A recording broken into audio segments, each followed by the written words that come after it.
Hello my dear students, स्वागत है आपका फिर से एक बार मेरे चैनल पे study simplified with Prateek sir. तो बच्चों, आज हम लोग स्टार्ट करने वाले हैं पार्ट 2 इंटीग्रेशन का, जिसमें लास्ट लेक्चर में हमने समझा कॉन्सेप्ट ऑफ इंटीग्रेशन, जिसमें मैंने आपको काफी इंपॉर्टेंट चीजें ये बताई कि इंटीग्रेशन का ज्योमेट्रिकल मीनिंग क्या होता है और आप किस तरह से इंटीग्रेशन को मैथमेटिकली डिनोट करते हो और किस तरह से क्या कहते हैं उसको हम लोग यूज करते हैं हमारी बेसिक प्रॉब्लम्स में। तो आज हम लोग स्टार्ट करेंगे इंपॉर्टेंट फॉर्मूला से, जैसा कि मैंने प्रॉमिस किया था कि हम लोग फॉर्मूलास करेंगे और कुछ क्वेश्चन करेंगे इस लेक्चर में। तो बच्चों, अपने कुर्सियों की पेटी को बांध लो और इस लेक्चर को ध्यान से सुनना, क्योंकि ये आपका इंटीग्रेशन का कॉन्सेप्ट बिल्डिंग या मैं कह सकता हूं बेस बिल्डिंग लेक्चर होने वाला है। यहां से आपका इंटीग्रल कैलकुलस की शुरुआत होती है। तो सबसे पहले हम लोग चलते हैं फॉर्मूलास की तरफ।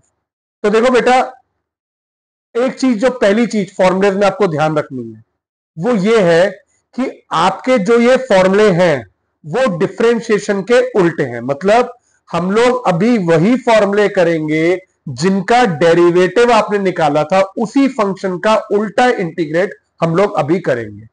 दूसरी चीज, आप जो फॉर्मूला यहां पे पढ़ रहे हो they are not general formula. मतलब अगर आप मान लीजिए 10x का फॉर्मूला भी नहीं पढ़ रहे हो तो आप 10x का कोई फॉर्मूला भी आपको इंटीग्रेशन नहीं पता कैसे होगी।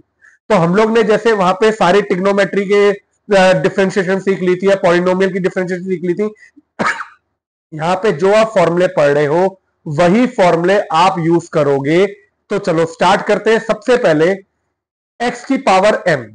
अब देखिए, कोई भी पॉलिनोमियल फंक्शन आप जैसे वहां पे डिफरेंशिएट करते थे, अगर आप यहां पे इंटीग्रेट करेंगे x की पावर n, तो इंटीग्रेशन में फॉर्मूला होता है x की power n+1 upon n+1। Very simple. मान लीजिए आपने किया x क्यूब को इंटीग्रेट, तो वो डायरेक्टली होगा क्योंकि पावर 3 है, x की पावर 4+4+c। यह आप लिख सकते हो, ये आपका होगा any polynomial function. Any polynomial function, I again से ओनली पॉलिनोमियल फंक्शन। यहां पे ये नहीं है कि अगर साइन स्क्वायर एक्स है आप उसे लिख दोगे sine cube x by 3। No, it will be wrong. That is what I am saying. वहां पे डिफरेंशिएशन में आपका चेन रूल था, इंटीग्रेशन में ऐसा बच्चों कोई चेन रूल एग्जिस्ट नहीं करता। तो आप साइन स्क्वायर एक्स को you can not write as sine cube x upon 3। This is wrong. आप यहां पे ये नहीं लगा सकते हो। यहां पे अलग कॉन्सेप्ट होंगे जो हम आगे सीखेंगे। अभी के लिए जो पहला फॉर्मूला है that is any polynomial function, जिसमें आपका नीचे वेरिएबल है, एक्स हो गया, वाई हो गया, और ऊपर पावर है simple, that can be written as x की power n d x is x की power n+1 upon n+1 plus c which is constant of integration.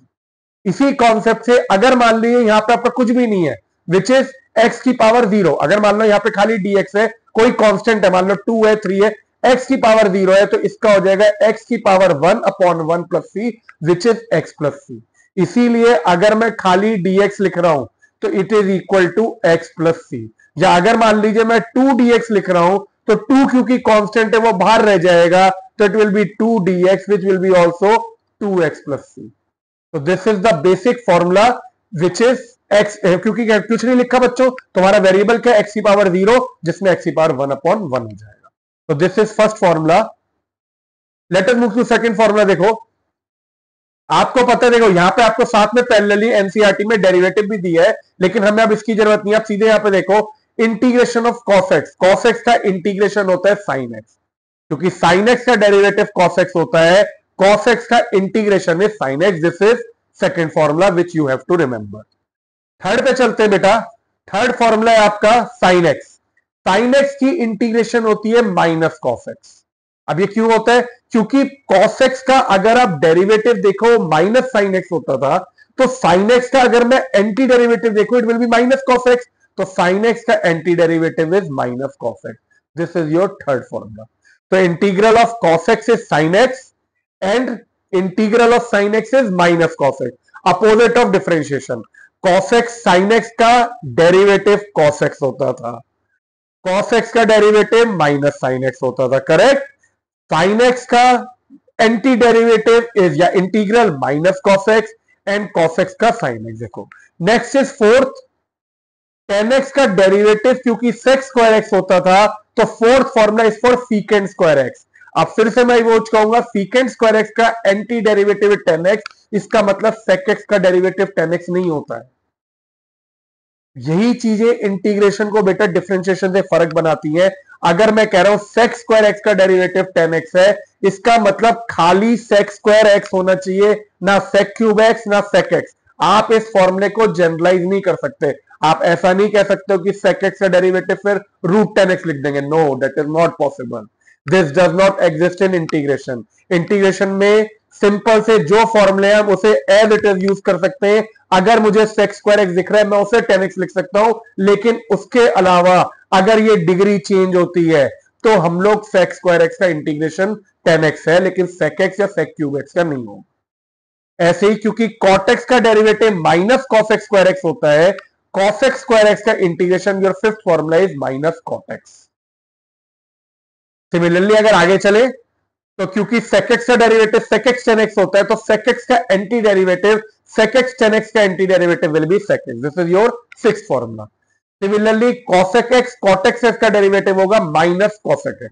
तो अगर आपको बेटा डेरिवेटिव याद है, cos x का डेरिवेटिव अगर minus cos x cot x है, तो सीधे आप उसका उल्टा करके लिख सकते हो। मैं फिर से कहूंगा, देखो तो आपको sin x, अगर आप ट्रिग्नोमेट्री के देखो खाली आपको अभी sin x और cos x का डेरिवेटिव पता चले, you don't know the derivative of 10x, you don't know the derivative of sec x cot x, ये सारे डेरिवेटिव अभी आपको नहीं पता, ये एंटी डेरिवेटिव आपको अभी नहीं पता, ना आप फॉर्मूले में यूज कर सकते हो। So these are the basic formula जो कि अभी हमने खाली डेरिवेटिव से, जिनके आपको एंटी डेरिवेटिव पता थे, उन्हीं को हमने पढ़ा है अभी।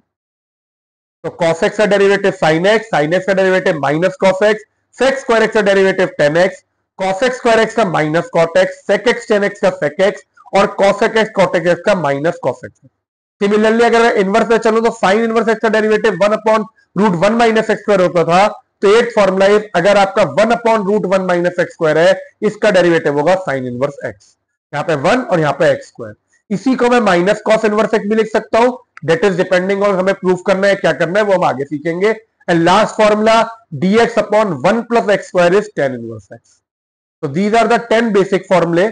11th वाला हम लोग वही भूल सकते हैं, e की पावर x का डेरिवेटिव e की पावर x होता है, इसीलिए इंटीग्रेशन भी e की पावर x का e की पावर x प्लस c होगा।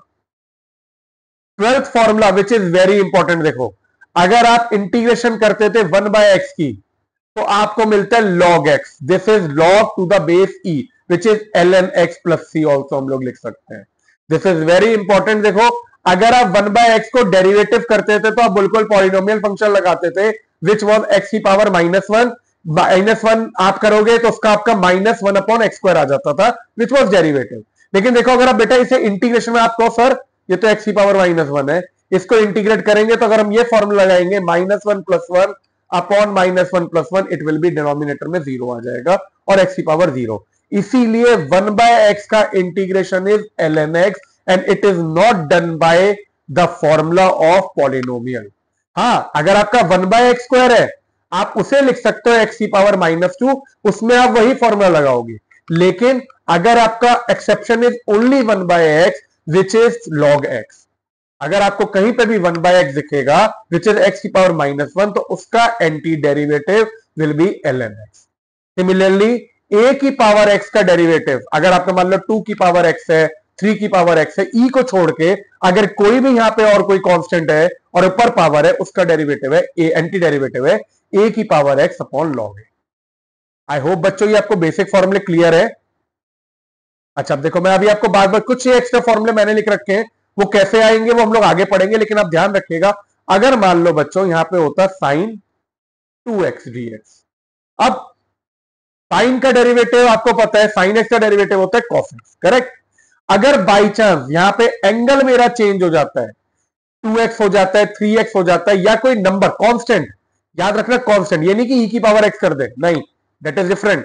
अगर मेरा यहां पे कोई नंबर अंदर आ जाता है, कांस्टेंट आ जाता है x के साथ, तो हम लोग इसे लिख देंगे cos 2x, जो भी यहां पे कांस्टेंट होगा उससे यहां पे डिवाइड करेंगे प्लस c। तो सिमिलरली साइन की power ax will be minus cos ax upon a plus c। cos bx, अगर यहां पे b है तो it will be sine bx upon b plus c। और ऐसे e की पावर में अगर कुछ है, e की power ax, it will B e की power ax upon a plus c। इसका लॉजिक मैं आपको सब्स्टिट्यूशन मेथड में समझाऊंगा ऐसा क्यों होता है, लेकिन अभी के लिए आप बस ये याद रख सकते हो कि अगर किसी भी साइन कॉस ई में अगर अंदर एंगल जो है साइन में ax होता है तो जो भी ये नंबर है उससे यहां पे डिवाइड कर दिया जाता है। तो बेटा ये देखो बेसिक फॉर्मूले हैं, मैं फिर से कहूंगा अभी आपको ये चीजें थोड़ी ट्रिकी लगेंगी। आप अभी के लिए मैं आपको बस एक ही बात कहूंगा, फॉर्मूले याद कर लीजिए, कौन कौन से फॉर्मूले दिए हैं और उनका क्या इंटीग्रेशन होता है, पहली चीज। दूसरी चीज, आप इन फॉर्मूलों को प्लीज जनरलाइज मत करिएगा। अगर सेक स्क्वायर एक्स का इंटीग्रेशन 10x है तो वो सेक स्क्वायर एक्स का ही होगा बच्चों, उसमें सेक एक्स या सेक क्यूब एक्स नहीं मायने करता। आप फॉर्मूला यहां पे डिराइव नहीं कर सकते। This is the only thing that makes integration very special and very tedious और वेरी कंफ्यूजिंग ऑल्सो। आगे जैसे जैसे हम लोग करेंगे वैसे वैसे हम लोग और समझेंगे। तो चलो अभी के लिए हम लोग पढ़ते हैं properties of definite indefinite integral. कुछ बेसिक प्रॉपर्टी देखो। पहला, the process of differentiation and integration inverse of each other in the sense of following result. अगर आप D by D x of f x, अगर आप इंटीग्रेशन है और ये डेरिवेटिव है तो ये आपको वापस एफ एक्स मिल जाएगा, या फिर अगर आप एफ डैश एक्स किसी की डेरिवेटिव का इंटीग्रल ले रहे हो तो आपको एफ एक्स मिल जाएगा। ये चीज हम पढ़ चुके हैं, दिस इज नॉट इंपॉर्टेंट, ये आगे कहीं पे यूज नहीं होनी, आपको समझ में आ गया। Second, two indefinite integral with the same derivative. अगर दो इनडेफिनिट इंटीग्रल के सेम डेरिवेटिव है तो इसका मतलब वो एक फैमिली को बिलोंग करते हैं। Third, which is property which we will use if integration of f x plus g x. अगर मान लो आप दो फंक्शन की इंटीग्रेशन कर रहे हो और बीच में प्लस का साइन है तो you can separate out and integrate them separately. Integration of f x d x plus g x d x, आप प्लस साइन है तो आप दोनों फंक्शन को इंटीग्रेट करके अलग कर सकते हो। Fourth property is important. अगर मान लीजिए आपका के एफ एक्स जी एक्स है, वेयर के इज एनी कांस्टेंट और एनी रियल नंबर, आप उस कांस्टेंट को बाहर निकाल सकते हो और इंटीग्रेट खाली फंक्शन को करेंगे। जैसा मैंने आपको बताया, मान लो आपका होगा 10x की पावर 5, तो आप इसे 10 को बाहर निकाल दो, आप x की पावर 5 dx का इंटीग्रेट कर दो। तो ये बेसिकली आप ऐसे ही मान सकते हो, ये बिल्कुल ये एक ऐसी चीज है जो डिफरेंशिएशन जैसी सिमिलर है। अगर आप 2x का डिफरेंशिएट भी करते हो तो 2 को बाहर निकाल के डिफरेंशिएट करते, ऐसे अगर आप 2x को इंटीग्रेट भी करोगे तो कांस्टेंट को बाहर निकाल के फंक्शन को इंटीग्रेट कर दिया जाता है। तो these two properties are important which will be used frequently. Fifth is, अगर मान लीजिए आपके बहुत सारे फंक्शन दिए k1 f1x plus k2 f2x, constant और फंक्शन दिए और बीच में प्लस का साइन है, तो थर्ड और फोर्थ का it is basically a mixture, k1 बाहर f1x का इंटीग्रेशन प्लस k2 बाहर f2x का इंटीग्रेशन एंड सिमिलरली। तो बच्चों अब जो हम लोग करेंगे दैट इज कॉल्ड, पहला मेथड जो हम लोग सीखेंगे वो है integration by method of inspection. मतलब आप क्वेश्चन को देखेंगे, अगर आपको उसके फॉर्मूले से मैच करते हुए एंटी डेरिवेटिव दिख रहा है या आप उस फंक्शन को इंटीग्रेट कर सकते हो तो आप करोगे, नहीं तो हम आगे नेक्स्ट लेक्चर में सीखेंगे और कैसे एक्स्ट्रा मेथड किए जाते हैं। तो अभी जो हम क्वेश्चन करेंगे वो हम यूज करेंगे integration by method of inspection. तो चलो अब हम लोग स्टार्ट करते हैं बच्चों अपने एग्जांपल से। अभी तक आपको मैंने सारे कॉन्सेप्ट समझा दिए हैं, सारी इंपॉर्टेंट चीजें बता दी हैं बच्चों, किस तरह से इंटीग्रेशन होता है। अब हम लोग उसको प्रैक्टिकली स्टार्ट करते हैं, एक एक क्वेश्चन को ध्यान से समझ के। तो देखो पहला क्वेश्चन जो है, right and anti derivative of each of the following function using the method of inspection.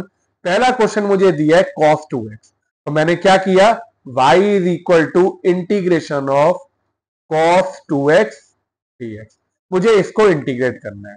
अब मैं वापस फॉर्मूले को आपको रिवाइज साथ में कराता जाऊंगा। देखो cos x का इंटीग्रेशन क्या होता है आपका, अब देखो अभी आपने, मैं वापस आपको दिखा देता हूं बेटा, एक बार ध्यान से देख लीजिए। देखो cos x का इंटीग्रेशन होता है sin x, करेक्ट। तो मैंने यहां पे लिख दिया cos x dx is equal to sin x plus c। अब मैंने कहा यहां पे cos x की जगह 2x दिया हुआ है, तो मैंने क्या किया बेटा, पहले तो लिखा sin 2x, फिर मैंने आपको बताया कि जो भी अंदर नंबर होता है उससे डिवाइड कर दिया जाता है। यहां पे क्या है 2, तो upon 2 plus c, this is your anti derivative और integration of cos 2x। I hope ये क्लियर है बेटा, बहुत सिंपल सा था। देखो cos x का डेरिवेटिव sin x, तो cos 2x का sin 2x, जो नंबर था उससे डिवाइड किया प्लस सी। तो अब इससे हम लोग एक चीज समझे, cos के अंदर चाहे 2x हो, 3x हो, 5x हो, 10x हो, कुछ भी हो, इसका डेरिवेटिव आप ऐसे ही करोगे। ये मैं आपको जनरलाइज करता जा रहा हूं एक एक क्वेश्चन में, किस तरह से आप उसे जनरलाइज कर सकते हो। लेकिन अगर मान लो यहां पे होता कॉस ई की पावर एक्स, तो इसका डेरिवेटिव ये नहीं करते बेटा, क्योंकि आपका एंगल जो है वो अब ये नहीं रहा। ठीक है, तो ये आपका फर्क है। चलिए अब नेक्स्ट चलते हैं बेटा, ये कैसे करेंगे वो आगे बात करेंगे बेटा।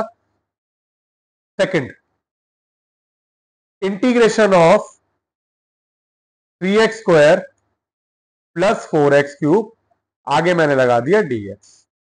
ठीक है, इसको इंटीग्रेट करना साइन, सबसे पहले मैंने प्रॉपर्टी लगाई सेपरेशन की, तो मैंने इसे लिख दिया यहां पे 3x square dx plus integration of 4x cube dx। अब अगले स्टेप में सबसे पहले हमने क्या सीखा है, जो भी कांस्टेंट है वो बाहर चला जाएगा, तो 3 को तो बाहर लिया, x square dx plus 4x cube dx हो गया। अब मेरे को याद है x की पावर n का इंटीग्रेशन इज x की power n plus 1 upon n plus 1 plus c। तो बच्चों यहां पे अगर मैं करूंगा तो 3 एज इट इज। अब देखो जब भी इंटीग्रेशन का साइन हटाते तो हम ब्रैकेट खोल लेते हैं, यहां पे एक्स स्क्वायर का इंटीग्रेशन क्या हुआ, x cube upon 3, correct, plus c1, इसे इंटीग्रेट किया तो एक मैंने कांस्टेंट क्योंकि दो आने एक c1 ले लिया, प्लस 4, यहां पे मैंने कहा x4 अपॉन 4 प्लस c2। ठीक है बच्चों, दोनों को इंटीग्रेट कर दिया, x की पावर n लगा के 2 का 3/3, 3 है तो यहां पे 4/4, सिंप्लीफाई किया तो क्या होगा आपका, ये और ये कट जाएगा, एंड 4 से 4 कट जाएगा, तो आपका आया x cube plus x4 plus c1 plus c2। अब बेटा देखो अगर मान लो तीन फंक्शन है c1 c2 c3, सबकी जगह हम लोग क्या है, जनरल कांस्टेंट लिख देते हैं, इसकी जगह जो भी होगा कांस्टेंट ही होगा, x cube plus x4 plus c। तो this is your anti derivative for part 2 और इंटीग्रेशन वो पार्ट 2। आगे से मैं जितने भी क्वेश्चन करूंगा बेटा उसमें c1 c2 यूज करने के लिए आखिरी में कांस्टेंट ऐड कर दूंगा पूरे इंडेफिनिट इंटीग्रल में, जो कि आप आगे यूज करोगे, अलग अलग कांस्टेंट यूज करने की जगह एक बार में इंटीग्रेट करके उसको आगे प्लस c लिख दीजिए। तो this is your answer for second part. I hope आपको समझ में आ रहा है। तो देखो जितने पॉलिनोमियल फंक्शन है वो इसी तरीके से होंगे। थर्ड, 1/x, 1/x का डेरिवेटिव बताइए। हाँ, एक्स की पावर -1 लिख के और उसे क्या कहते हैं, फिर आप एक्स की पावर n लगाएंगे, नहीं बिल्कुल गलत। This is the exception, 1/x का डेरिवेटिव सीधे आप लिखोगे log x प्लस सी, और देख रहे हो अब मैं x में मॉड लगा रहा हूं क्योंकि log के अंदर नेगेटिव वैल्यू नहीं हो सकती, इसलिए मैं log के अंदर मॉड लगा के चलता हूं, log x प्लस सी और ln x प्लस सी, दोनों में से कोई भी आंसर होगा। तो this was your first question which was example 1 of NCERT. Now let us move to example 2. Find the following integral, फिर से इंटीग्रल दिए, चलो अब थोड़ा सा कॉम्प्लिकेटेड तो होगा ही। ठीक है, फर्स्ट पार्ट करते हैं। देखो फर्स्ट पार्ट में क्या दिया हुआ है, x cube -1 upon x square dx। अब बेटा ध्यान से समझो, देखो पहली चीज, अगर ये डिफरेंशिएशन का क्वेश्चन होता तो आप लगाते क्वेश्चन रूल, करेक्ट, आप क्वेश्चन रूल लगाते, क्या था, D by D x of ये कांस्टेंट, इसका derivative minus D by D x of this into this. लेकिन ऐसा कोई क्वेश्चन रूल हमारे इसमें एग्जिस्ट नहीं करता, तो अब हमारे पास खाली बचता है कि मेरे को डिनोमिनेटर तो हटाना ही पड़ेगा। अब मैंने देखा अरे ये तो खाली एक्स स्क्वायर है, मैं इसे दोनों में सेपरेट कर सकता हूं, तो मैंने क्या किया, पहले इसे x cube by x square D x minus 1 upon x square D x ऐसे लिख दिया। अब अगर आप देखो तो ये आपका जो पॉलिनोमियल है ऊपर वाला, उसके साथ डिनोमिनेटर सेपरेट हो गया, हो गया। अब आपके मन में कुछ डाउट आ रहे होंगे, क्या पहला डाउट, सर इसे एक्स की पावर -2 को ऊपर ले जाते, बेटा -2 को ऊपर भी ले जाते और मल्टीप्लाई करते तो भी बात यही होती है, इसमें कोई फर्क नहीं होता। ठीक है, दूसरा और क्या डाउट आ सकता है बताओ, कि सर हम लोग जो है इसमें डायरेक्टली ऊपर और नीचे अलग अलग इंटीग्रेट कर दे, एक्स क्यूब -1 को अलग और 1/x² को अलग, नहीं ये नहीं कर सकते बेटा, ऐसा कोई मेथड नहीं है। आपका न्यूमिनेटर डिनोमिनेटर नहीं होते, आपका फंक्शन जो होता है वो एक, हमारे पास फॉर्मूला है एक्स की पावर n dx, हम लोग इसमें डिनोमिनेटर में कुछ नहीं है तो हम डिनोमिनेटर में लेके विदाउट कांस्टेंट, खाली कांस्टेंट जो है उसे बाहर निकाल सकते हैं, उसके अलावा हम ऐसा कोई फॉर्मूला लगा सकते हैं। अब इसे अगर मैंने सिंप्लीफाई किया तो मेरा आता है x d x, x cube by x square power subtract 3 - 2 1 minus x की पावर -2 dx। आई होप ये क्लियर है। अब देखो ये एक्स की पावर n से मैच कर गया, एक्स की पावर n का इंटीग्रेशन क्या होता है, एक्स की power n plus one upon n plus one. तो इसको मैंने लिखा एक्स की पावर 1 प्लस वन, क्योंकि ये 1 था, 1 plus one upon 1 plus one, minus x की power minus 2 plus one upon minus 2 plus one, plus आगे मैंने एक सी लिख दिया जो भी कांस्टेंट होगा। अब इसे हमने सिंप्लीफाई कर लिया, तो ये आया x square upon 2 minus x की power minus one upon minus one plus c. Simplify further, x square by 2, ये माइनस माइनस प्लस, एक्स की पावर माइनस वन को नीचे ले गए, 1 अपॉन एक्स प्लस सी। चाहो तो एलसीएम ले लो, नहीं तो इतना भी छोड़ दो, दिस इज योर आंसर। बच्चों ये एग्जांपल क्लियर है? This was example to first part. Next चलते हैं सेकंड पार्ट।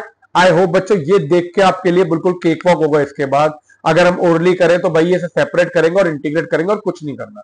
तो चलो वही कर देते हैं, कुछ भी नहीं करना इसमें। तो सेकंड पार्ट में क्वेश्चन दिया हुआ है एक्स की पावर 2/3 प्लस 1 dx।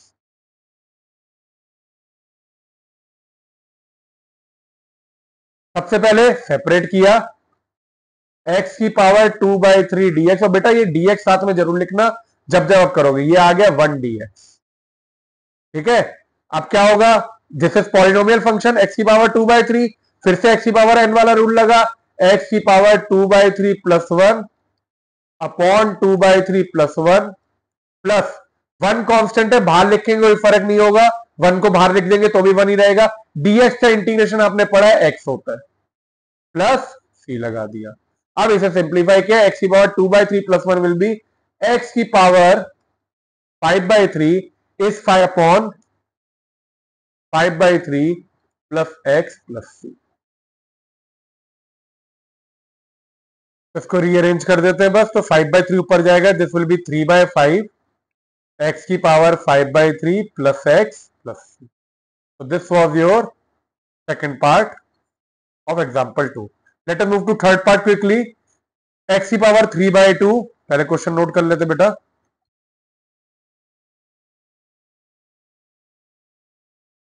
x की पावर 3/2 प्लस 2e की पावर x माइनस 1/x पूरे को dx। देखो पहले तो सेपरेट करेंगे, प्लस माइनस दिख रहा है, पहले तो वही रूल लगाएंगे जो हमने सबसे पढ़ा है। तो इसे लिख दिया x की पावर 3/2 dx प्लस 2e की power x dx minus 1/x dx। सबसे पहले ये लगा दिया। अब मुझे यहाँ पे कोई कांस्टेंट है नहीं, इधर ये कांस्टेंट बाहर निकल जाएगा, करेक्ट। तो इसे मैं चाहे एक स्टेप में और लिख दो, फिर फॉर्मूला लगा देंगे। तो इसे मैंने एज इट इज लिख दिया x की पावर 3/2 dx प्लस, ये चाहो तो कर सकते हो बेटा स्टेप, नहीं तो नहीं भी करोगे तो भी कोई प्रॉब्लम नहीं है। अब डायरेक्ट मैं तो अभी समझाने के लिए आपको एक एक स्टेप लिख रहा हूं, ये तो जरूरी नहीं है कि आप ऐसा 2 को बाहर निकाल के दिखाओ, ये सब चीज जरूरी नहीं है। आप इसके बाद डायरेक्ट फॉर्मूला भी लगा सकते हो।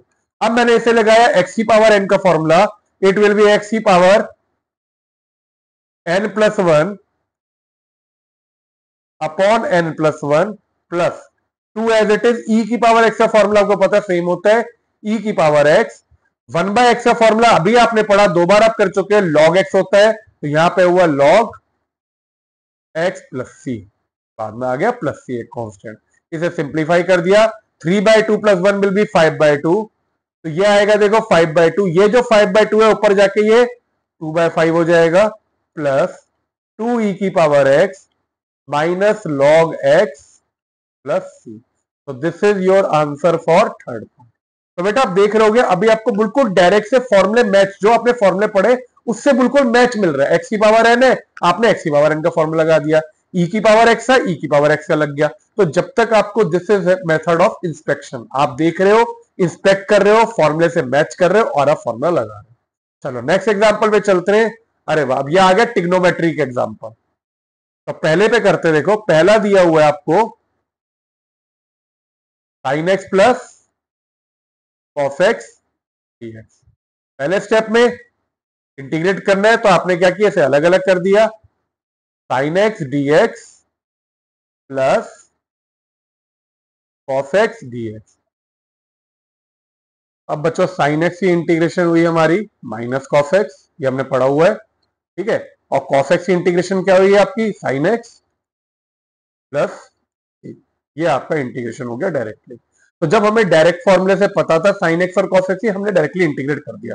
चलो नेक्स्ट पे चलते हैं। सेकंड इज cosec x, फिर ब्रैकेट में cosec x plus cot x। Second part करते हैं।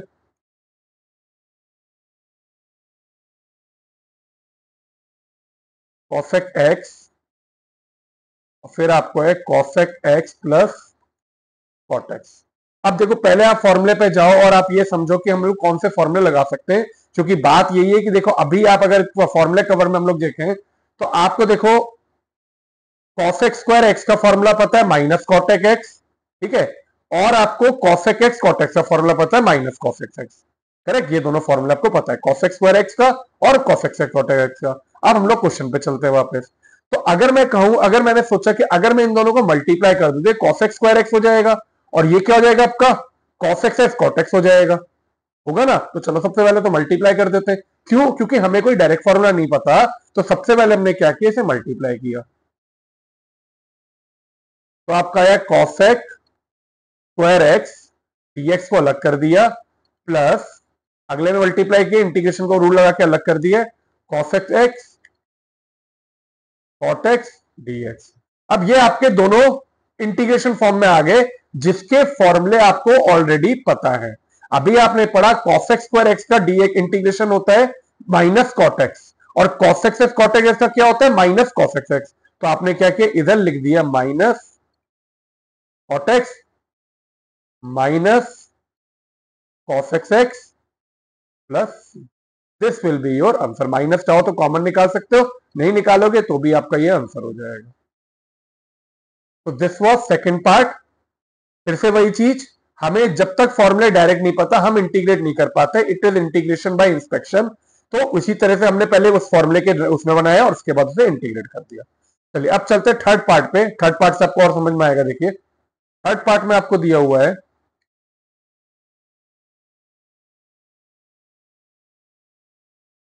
1 minus sine x upon cos square x. अब बेटा मैं साथ में ना आपको डिफरेंशिएशन हमेशा रिलेट करूंगा, जिससे कि आपको समझ में आए कि डिफरेंशिएशन में फर्क क्या है। अगर मान लो यही फंक्शन का डेरिवेटिव लेना होता तो आप सीधे क्वेश्चन रूल लगा देते, डिनोमिनेटर में u, न्यूमिनेटर में u, डिनोमिनेटर में v, आप सीधे क्वेश्चन रूल लगा के इसे डिफरेंशिएट कर देते, अंदर चेन रूल लग जाता। अब पहला फर्क, there is no question rule in integration. हमारे को साइन एक्स और कॉस एक्स इनकी इंटीग्रेशन पता है, ना तो आपको कॉस स्क्वायर एक्स की पता है, करेक्ट, ना 1 माइनस साइन एक्स की पता है। तो जब तक ये इस फॉर्म में आप इसे इंटीग्रेट नहीं कर सकते, तो मैंने सोचा अब इसे रिड्यूस करते हैं। अब कैसे करें रिड्यूस भाई? हमने कहा सबसे पहले यार डिनोमिनेटर को ना अलग अलग कर लेते हैं, हो सकता है कुछ फर्क पड़े। तो पहले स्टेप में मैंने क्या किया बेटा, इसे लिख दिया 1 अपॉन कॉस स्क्वायर एक्स। अभी मुझे नहीं पता क्या होगा क्या नहीं होगा, minus sine x upon cos square x, ऐसे लिख दिया, और बाद में मैंने डीएक्स लिख दिया। ठीक है, अब मैंने कहा कि ये जो 1 अपॉन कॉस स्क्वायर एक्स है, ये मुझे पता है ये सेक स्क्वायर एक्स होता है। 1 अपॉन कॉस का उल्टा सेक होता है, तो कॉस स्क्वायर एक्स का रेसिप्रोकल सेक स्क्वायर एक्स हो गया। माइनस मैंने कहा sine x upon cos x आपका टेन एक्स होता है, करेक्ट। तो अगर आप इसे लिखो, इस तरह से लिख दो, sine x upon cos x into एक और cos x, cos square x को दो बार लिखा, तो ये जो पार्ट है मेरा, ये तो होगा आपका टेन एक्स, और कॉस एक्स एक अकेला बचेगा, वो सेक एक्स आ जाएगा। तो मैं कहता हूं चलो इसमें सिंप्लीफाई करके फिर देखेंगे हमारा कुछ आगे हो सकता है। इसे मैंने अलग करके यहां पर डीएक्स लिख दिया, इस वाले को तो सेम लिख दिया, इसको मैंने लिखा sec x और sin x by cos x tan x dx। अब मेरा क्वेश्चन यहां पे आके पहुंच गया। अब अगर हम वापस फॉर्मूले पे जाएं और चेक करें, तो आप देखोगे कि हमारा sec स्क्वायर x का इंटीग्रेशन इज tan x, और sec x tan x का इंटीग्रेशन होता है sec x। ये दिए हुए हैं, तो हमारे को डायरेक्ट फॉर्मूले से इंटीग्रेशन मिल गए, तो अब हमारा क्वेश्चन सॉल्व हो गया, हमने इसे इंटीग्रेट कर दिया। तो आपने लिख दिया इधर equals to sec square x का इंटीग्रेशन हमारा हुआ tan x, ये माइनस लगाया, sec x tan x का इंटीग्रेशन हुआ आपका sec x प्लस c। तो ये हमारा फाइनल आंसर हो गया इंटीग्रेट करके, इसे आगे सिंप्लीफाई करने की जरूरत नहीं है। आई होप ये तीनों क्वेश्चन आपको क्लियर है। बच्चों में फिर से रिक्वेस्ट करूंगा, इंटीग्रेशन पहले लेक्चर में आपको नहीं समझ में आएगी, हैव पेशेंस, आगे धीरे धीरे कवर करो, खाली जितना ये समझ रहे हो उनको रिलेट करते चलो कि ठीक है हमारे पास अगर एक क्वेश्चन आ रहा है तो उसको कैसे इंटीग्रेट करना है। कि हमें सबसे पहला हमारे को यही है, हम लोग जब बाय इंस्पेक्शन करते हैं तो सबसे पहले जो फॉर्मूले आपने अभी पढ़े उनको याद कर लीजिए, पहला स्टेप, और उन फॉर्मूले तक क्वेश्चन को रिड्यूस करके कोशिश करिए उस फॉर्मूले से कोई लग पा रहा है या नहीं लग पा रहा। जब नहीं लगेगा तो हम आगे देखेंगे क्या करना है। अभी तक आपने जितने क्वेश्चन देखे वो आपके डायरेक्टली क्वेश्चन रिड्यूस करके हम फॉर्मूले तक पहुंच रहे हैं और फॉर्मूले को हम लोग लगा रहे हैं, यही चीज कर रहे हैं। चलिए तो अब चलते हैं लास्ट एग्जांपल पे, एग्जांपल 4 पे। Find the anti derivative, anti derivative integration करना हमें f of f x defined as, हमें एफ एक्स दिया हुआ है 4x³ -6। ये जो पार्ट दिया है ये मैं बाद में डिस्कस करूंगा कि इसका मतलब क्या है। पहले हम लोग f निकालना है, मतलब इंटीग्रेट करके एफ एक्स निकालना है। तो आपने कहा integrate both sides, anti derivative के लिए आपने इंटीग्रेट किया दोनों साइड। तो ये आपने इधर लिख दिया f x is equal to 4x³ -6, आपका ये हो गया dx। ठीक है, अब आपने इंटीग्रेशन ऑफ एक्स इन्होंने ऑलरेडी दिया हो कि आप एक फंक्शन एंटी डेरिवेटिव निकालो कैपिटल एफ, तो मैंने इसे इंटीग्रेशन ऑफ एफ एक्स में लिख दिया एफ ऑफ एक्स, ये हो गया आपका एंटी डेरिवेटिव। इसे मैंने अलग अलग किया, ये होगा 4x³ dx -6 dx। अब तक आप समझ चुके होगे 4 मेरा कांस्टेंट है वो बाहर निकल गया, इसमें x की पावर n का फॉर्मूला आएगा तो ये होगा x की पावर 3+1 अपॉन 3+1 माइनस 6 बाहर निकल गया, dx से इंटीग्रेशन होता है x, प्लस मैंने c को लगा दिया। अगले स्टेप में अगर इसे सिंप्लीफाई करूंगा, ये f ऑफ x जो है that will be 4x 4/4 minus 6x plus c, ये कट गया। आपका f ऑफ x जो है डेट विल बी x की power 4 minus 6x plus c, ये आ गया आपका f ऑफ x। तो नॉर्मली अभी तक हम लोग क्वेश्चन को यहां पे छोड़ रहे थे। अब अगर आप क्वेश्चन में देखो, इन्होंने कहा where f of 0 is equal to 3। देखो ये वैल्यू क्यों दी होती है, जब भी आपको ऐसा कुछ दिया हो इसका मतलब मुझे कांस्टेंट की वैल्यू निकालनी है, मुझे सी में आंसर को नहीं छोड़ना, मुझे कांस्टेंट की वैल्यू निकालनी है। कैसे निकालेंगे, आपको कंडीशन दी है, देखो नाउ f ऑफ 0 कितना दे दिया मुझे, इक्वल टू 3 दे दिया। इसका मतलब क्या है, जब आपका देखो f ऑफ 0 मतलब जब x की जगह 0 है, जब x इज इक्वल टू 0 है तो f ऑफ x की वैल्यू कितनी है, 3 है। इसका मतलब यह है कि अगर आप x को 0 डालते हो तो f ऑफ x की वैल्यू 3 है। तो आपने यहां पे क्या किया, put x equal to 0 in f x. तो आपका क्या हुआ, f of 0 is equal to 0 की power 4 minus 6 of 0 plus c। अब अगर आपने इधर से f ऑफ 0 देखा तो वो कितना है, f ऑफ 0 कितना दिया हुआ है आपको, 3 दिया हुआ है। देखो ये जो है ना, व्हेन x इक्वल टू 0, यहाँ पे 0 भी लिख सकते हो, f0 इज इक्वल टू 3। तो इसका मतलब ये 3 आ गया, ये 0 होगा, ये 0 होगा, ये c, तो c की वैल्यू मेरी 3 आ गई। ठीक है, तो आपने लिखा दिस इंप्लाइज, जो आपका f ऑफ x जो फंक्शन है that will be equal to x की पावर 4 माइनस 6x प्लस 3। आप चेक भी कर सकते हो, अगर आप x को 0 डालोगे तो f ऑफ 0 आपका 3 आ रहा है, इसका मतलब मेरे कांस्टेंट की वैल्यू 3 है और ये मेरा फंक्शन जो है वो c की जगह 3 से शुरू होगा। तो फर्क कुछ नहीं है, जब जब आपको ये दिया हो तो आप f ऑफ x की ये वैल्यू को डाल के पुट कर देते। तो आई होप बच्चों ये लेक्चर आपको क्लियर था। इसमें हमने कुछ एग्जाम्पल डिस्कस किए, बहुत बेसिक एग्जाम्पल डिस्कस किए हैं। अगली एक्सरसाइज हम लोग कवर करेंगे एक्सरसाइज 7.1, जिसमें इसी से रिलेटेड मेथड इंस्पेक्शन से आप काफी क्वेश्चन सीखोगे।